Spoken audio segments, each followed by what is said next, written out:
I'm still alive.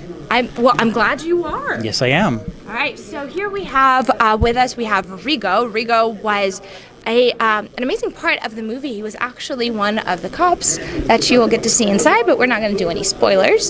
So Rigo, tell us about your experience working on The Last One. Well, as an actor, usually I get typecast as a cop. So as much as I try to not be a cop, when I audition for a role that's not a cop, they're like, well, you know what? He'd be perfect as the cop. So I just embrace it. So most of my jobs is usually law enforcement officers. So that's what I did in the film. I provided the cop car. I provided the uniforms for the other officers, as well as the props. So that's what I did. Love it. Was it a different experience working with a group of Arabs, which is not necessarily something that we do see in American film or the American film industry?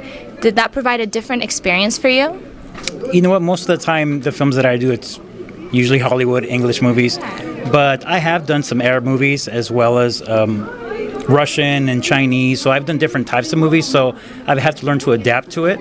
It's not always easy because sometimes the director doesn't speak fluent English. And I had that one time with a Japanese director who didn't speak a word of English. So he had to translate what he wanted, and it was a little bit difficult. But eventually I got it down. Awesome. And is there something that you learned from the people that were here? Is there like something you took home with you? One of the things that I took home with me was how beautiful you guys are. Rita's lovely. You look wonderful. And it's more like, I don't always get the experience in Hollywood as an actor that makes me feel like I'm doing a good job, because there's so much criticism in the in English industry. And with you guys, it was just more of a family film. That's what I took out of it. It was like a family film. You guys treated me with respect, with a lot of love. It felt like a family. And at the end of the day, when I was already done with my scenes, I didn't want to go home.